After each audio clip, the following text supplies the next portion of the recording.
So we are back to back day. The goal today is to utilize those Doritos I had a couple days ago. And also I was supposed to take a couple days off, but took one day off, and the extra calories seem to be the main thing that's been helping me. So back on the diet, and road to Fire Island, we're gonna call this one, since I just found out that I'm gonna be going to Fire Island in the summer. So you should have a goal, and the goal is to be shredded by July. So let's get this started. I already know the warm-up weights that I'm going to use: 70 or 80 pounds, and then I'm going to go to 130, and then I'm going to go to like 150 or 165, and then go 180. So you should have an idea. If you're big on the progressive overloading idea of the lifting, you should have an idea of what your warm-up sets are going to be beforehand, so you can mentally get ready for it. I keep the pump clothing on until the top set. That's a mental cue to take off the shirt and keep the tank on. So it's just something I like to do. At least that's what I've been doing lately. So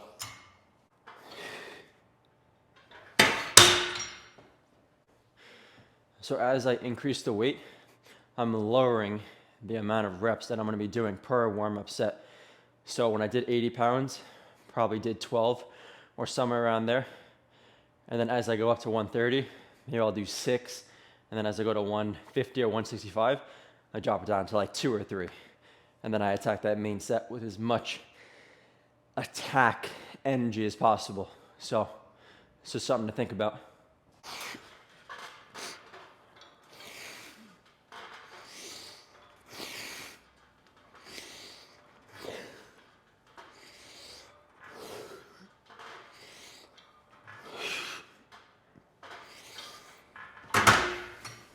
I'm trying a little bit different technique.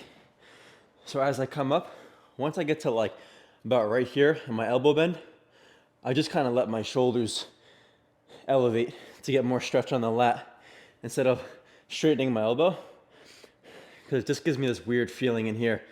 And I'm not trying to train my biceps anyway. I'm trying to just get a stretch of the lat. So it's just something I've been trying. The music selection today is, I don't even know what's playing next. It's just a pop rising Spotify playlist. So whatever song plays, I'm just kind of rocking with it. I mean, I'll go back and forth on what songs I want to play, but I don't know. Sometimes I don't want to keep going to my phone to check what song's playing, So I just let it go. And I know the music is up my alley, so hopefully it's something good playing. Final set before the pumpy shirties comes off. I'm strapping in for this one because I want to make sure the straps don't feel foreign to me once I get to my top set. So it's more just for making sure it feels, well, I get used to it a little bit.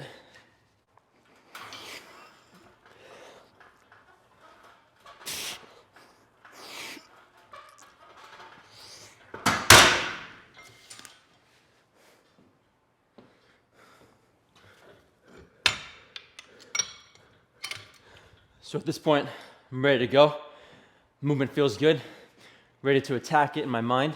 And last week I think I did 16, like almost 16. So, somehow I'm gonna have to try and get more than that. We'll see. If I get 16 full reps, I'll be happy with that. But from the beginning, I am pulling every rep as hard as I can. I'm not doing any slow reps. It's powerful, accelerated contractions. And then I'm letting lat take it up. And then I'm ripping back down into lat and dropping shoulder.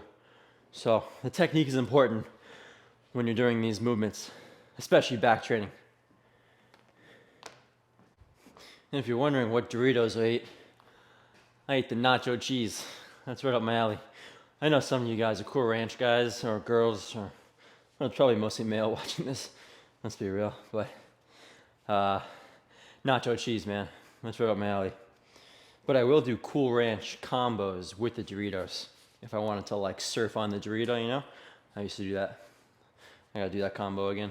But enough Dorito talk. Let's just let's smash this set. 17. You got this.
I don't think that was 17. I am feeling a little bit beat down still, so I'm gonna drop my sets down by 1, and I'm gonna do 2 sets of back today. So I'm counting that pull down as a lat and a lower trap exercise. So lats and lower traps are fatigued. I'm gonna move on to this, I wanna do a bent over row. So hit this bent over row and then we'll see how it goes. When you stay more upright, like I'm gonna do it, so it's more upper back. I mean, there's some lower back obviously, but it's more upper back and upper trap. But I guess those are 2 similar things that I just said, but you know what I mean, it's upper back. If I bent over more and did it more from this position, then it's gonna be more mid back. Obviously there's a lot of upper back too, but it's gonna be more mid trap and some lower trap with it, and more lower back. So it's just 2 different ways you can do it.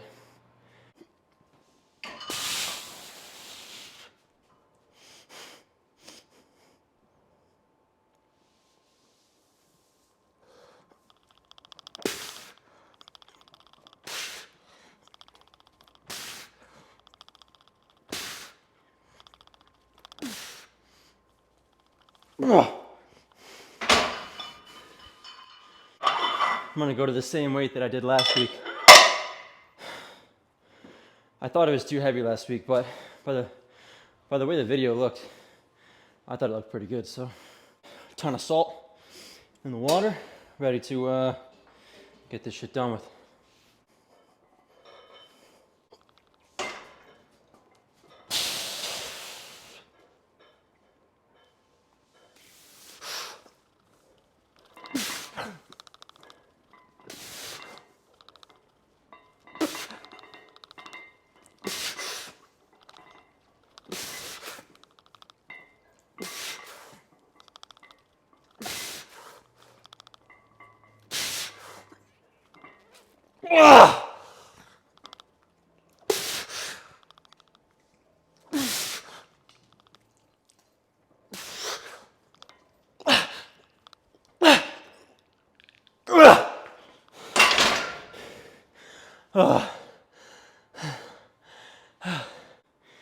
That shit never gets lighter, man. Holy shit.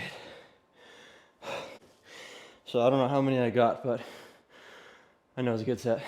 So obviously I'm trying to match or beat the number that I got last week.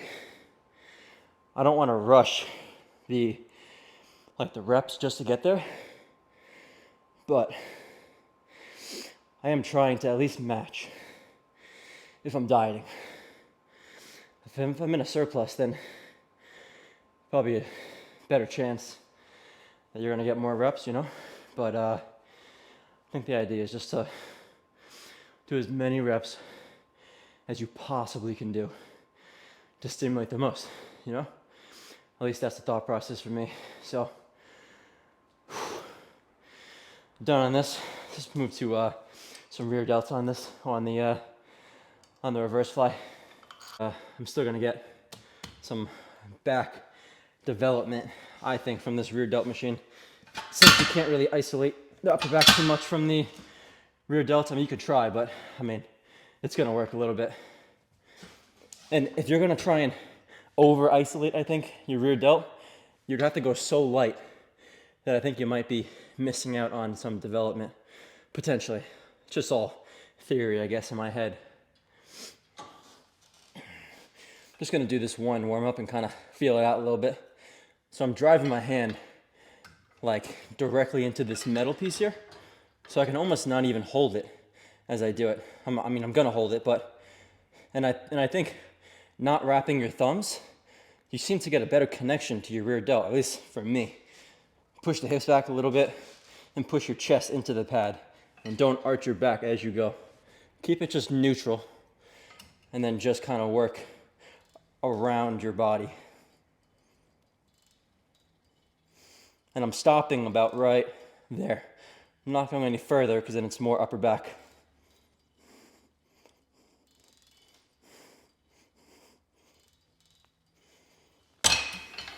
I'm taking my time after I do my main working sets for, or my top set, whatever you want to call it, for my main sets. So my warm-ups are quicker, maybe 2 minutes in between each warm-up. But then once I do my heavy set, I'm resting probably at least 5 minutes.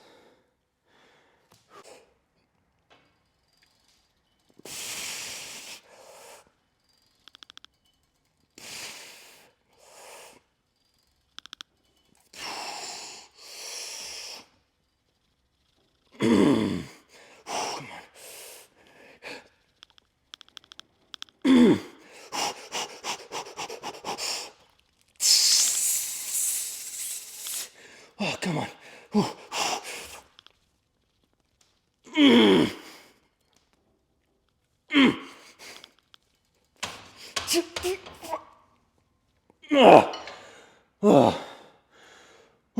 That was a good set. So as many as I got to like this point, and then I felt it right away. When it pulled me back, there was no shot of me getting another one. So I tried to just kind of bounce out, and I guess we'll call them pulsing reps at the end.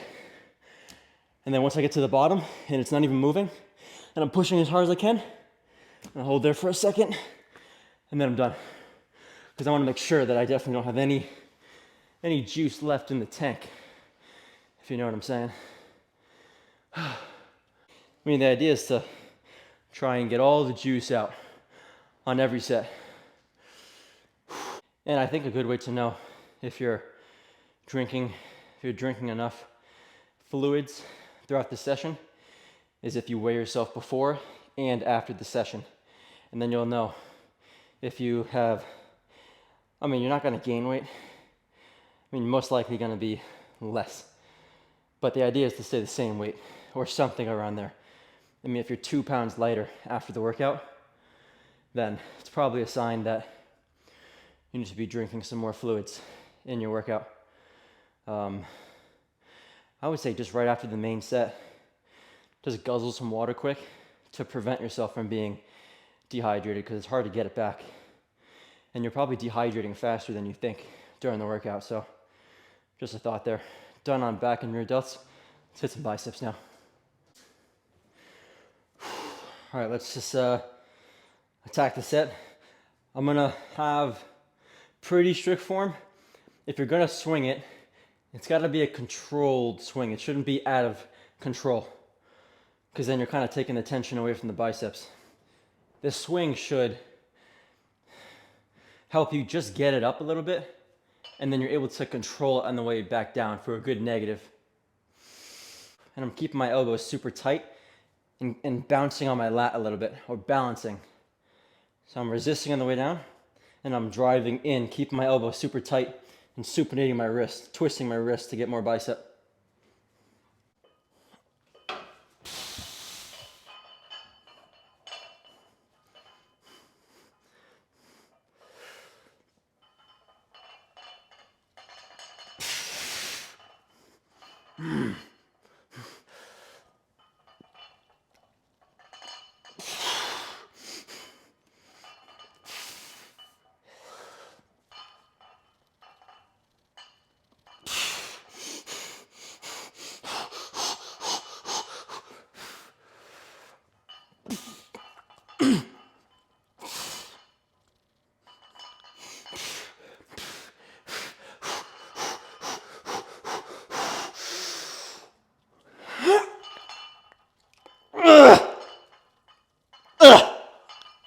Ah, ah.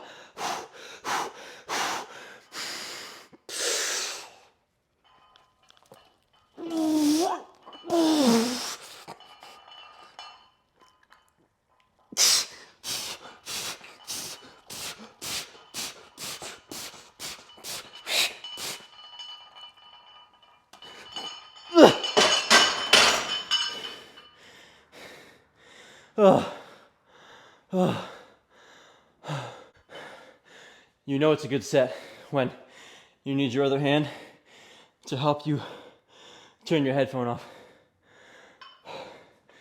If you can, touch your ear or turn your headphone off without any trouble, then and the pump is not enough. The pump is a side effect from massive tension with good execution. So you're kind of using them all as a measuring tool. How much weight did I move? How slow were my eccentrics? And how good was my grab on bicep as I connect to it and feel this pressure sensation at the top of a contraction? And then after the fact, how many reps did I get? Have I done that amount before? And do I have a huge pump? I mean, that's kind of the thought process with whether or not it was a good set. So that's it for back and bicep. It was quicker today. Not as many sets. I'm gonna go on the couch for a little bit of couch talk. I did explain it pretty in depth on this bicep curl, but of course I forgot to record it, so I had to go say it again or try and mimic it, which it wasn't the same. So even with the extra food, I had Doritos 2 days ago, like the whole bag. I had a full Ben and Jerry's. Yesterday I had a big thing of Penne vodka.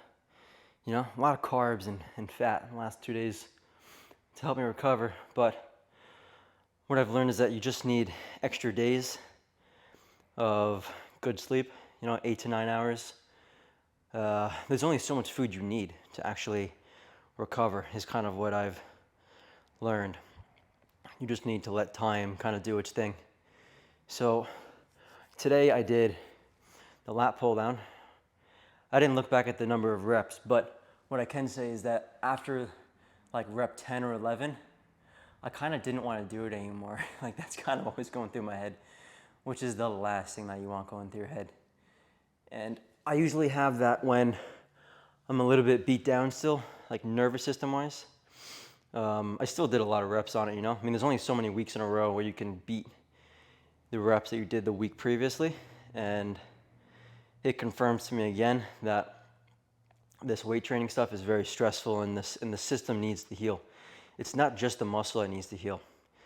It's just a localized recovery that takes a couple of days maybe, but the nervous system and the tendons and your mental attitude needs to heal. I guess I talked about it in my last video, the adrenal fatigue. It seems as though that I have this, my adrenal glands are just saying, you know what, I'm not gonna produce any adrenaline today, and I'm not gonna make you feel, or I'm not gonna give you that sensation of, and that desire of like wanting to be super strong and have that, that desire to push real hard. So that effect is not there when you're a little bit beat down. Dorian Yates said it best, man. 2 to 3 times a week, all-out training is all that you can handle really when you're really training hard. If you're on, PEDs or whatever, I mean, then maybe you can get away with training more. But he talks about himself being a super gifted person and physically and on PEDs, and he was training 4 times a week, and that's someone who is fully dedicating their life to weight training. They don't have to work. So when you add in other stresses in the life, then you need to regulate that, and maybe you need an extra day off to be at your peak performance when you go back to training whatever body part it was, and today was back. Throughout the weeks, I was taking a rep on each time I did the pull down. I went 180 for 12, and then I did 13 and 14, then I jumped to 16. There's only so many weeks in a row you can keep beating it. And when I first got 12, that was after a break. So I was kind of just, I guess it was like low-key, like newbie gains, I would, kind of call it. Like newbie nervous system gains, where newbie just get the movement back again. That's why I was beating each week, like progressing each week. It wasn't like I was getting so much bigger each week. I also think it's kind of like a mental thing. Like if I say I'm gonna get 16, I usually end up getting 16, and I can't get 17. So I wonder if I just said if I got 20, I'll get 20. I think the mental side of it's a big part. It's not just physically. Like if I come in here and I say I'm tired today, all of a sudden I'm tired. Like it's kind of like that thing. Or if I say I'm gonna do 4 plates in the leg press for 25 reps, all of a sudden you get 23, 24, and then 25 is super hard. But 23 and 24 wasn't that hard. I mean, relative to your max effort set. So, but getting back to those Doritos, I got the nacho cheese Doritos. Those things are pretty dang good, man. I don't know what they put on that shit, but no wonder America is, not super lean. It's just, how could you be? Look how much good shit you have in every single store. And I will say that, if you're dieting, man, you almost can't go to the store hungry, because you'll end up walking down the aisle, the fucking garbage shit aisle, and you convince yourself you're just gonna kind of look around, and you're just, I don't know, eventually you're gonna buy something, I think, no matter who you are, just get out of the aisle. At least that's what I do. I don't know if anyone else goes to the store for fun, just to kind of make themselves feel like they're more disciplined, just by going through the aisle and not getting anything, But that would be funny if someone actually did that. There's gotta be people who do that shit. They go to the store just to walk through the shit aisle, even though they're dieting. And then once you leave the aisle, you feel like you're leaner already. You start like feeling your abs. You're like, what, I'm tighter already. That type of shit. God, mind games you play, man. But that's it for back and biceps. A little bit less destruction today total. A little bit less destruction. Stimulation was there. I need to rest a little bit more. I would definitely rest before legs. My legs are still sore. The pendulum squat I did on Sunday still is affecting me today. And it's day 4, and it's still sore in my medialis, my outer thigh. 5 days, 6 days, my legs are gonna be sore for, 5 days. It's just ridiculous. I don't know if soreness is the main indicator, but there definitely is when you feel your legs after a leg day and they're really sore, you're like, that was it. Leg day was good. You almost forget about what you did. You just know your legs are super sore. You're like, that's going to contribute to growth no matter what. And it might. I think as long as your sets were really effective and strong, powerful reps, and then you got sore from it, then it's like a side effect of it. That's how I'm kind of thinking of it. But I think you have to increase the weight over time. You should be getting stronger. Obviously, you're going to get less strong, or you're going to take less jumps in weight as you get stronger. You're not going to get stronger forever. I'm not going to be doing a 300-pound pull down in 4 years. Unless I just exploded at 200 pounds shredded, then maybe. The heaviest pull down I've done was it might have been 225. I don't know, but I've done 200 pounds plenty of times, and it's around that 10 rep mark. But it's a slow process. This whole journey of lifting weights it's very stressful. You have to recover from each session and be getting stronger every couple of sessions or something like that. You should be in tune with your body to know whether you're getting stronger or not. If you're not doing more reps with the same weight or doing the same amount of reps with heavier weight, you should be having a better connection to the weight, at least, meaning like better execution. So there's a couple ways you can progress in your lift. It's your execution, meaning you're getting a better connection, or maybe you're doing slower negatives or whatever. Increasing the weight, but doing more repetitions, or doing the same amount of repetitions, or using the same weight and doing more repetitions. Those are kind of the three main things. If you were to keep all your sets the same, you could go the route of increasing the number of sets, but I don't think that's the most effective way for trying to be as muscular as you possibly can be.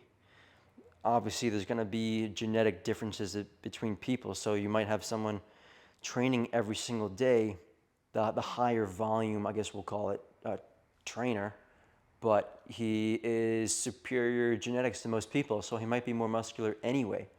And that guy might be even more muscular if he trained more super intense, lower number of sets. I mean, who really knows? There's many ways to go about it.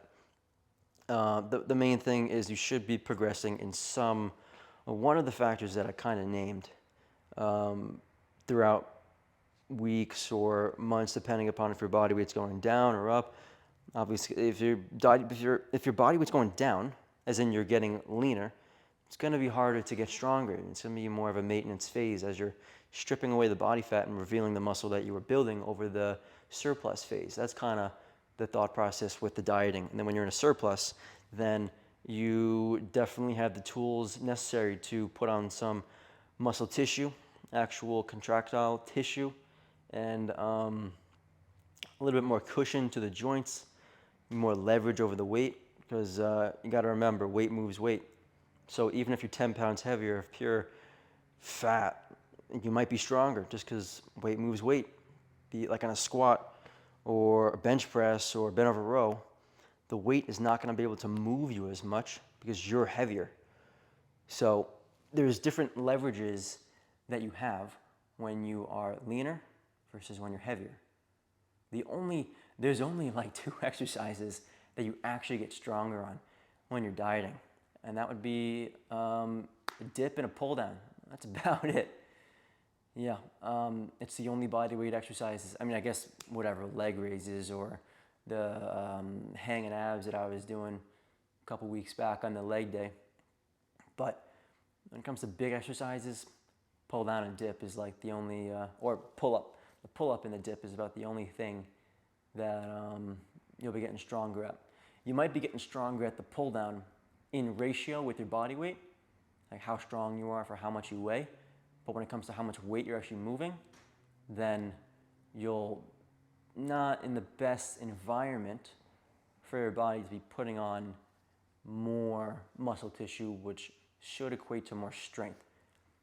An increase in muscle mass should result in an increase in strength if your variables are controlled, meaning your tempo is the same and your sleep is the same and your stress outside of the training is the same. Everything's the same. Yeah, I just lost my train of thought, but I'm sure there's a bunch of information there that you can take and hopefully get some type of thought process or better thought process when you go to your training. That there's one thing that you're going to take out of this video, that is that the weight training is a very stressful thing to do to your body. I mean, just try and like keep your hands still after the workout. I mean, right now my hands are, they're shaking like crazy. And that just shows that the training is like I just got hit by a goddamn truck. Obviously, I'm not going to die from the training. The truck would probably kill me. Yeah, for sure. The truck would for sure kill me. But that's not happening. The weight training is what's happening. So recover after your sessions. Don't get back in here until you are fully recovered. That's a mistake that I've been making, is I'm not recovering enough. And if you don't recover, then your recovery is going to be getting worse and worse. And what I mean is that the fatigue is going to build and build and build, and then you're eventually going to have to take a week off. So catch it while it's early. Take the extra day off.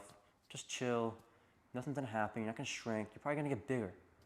It's unbelievable as that sounds. You're actually probably going to get bigger because you're finally recovering. It goes breakdown. This is neutral.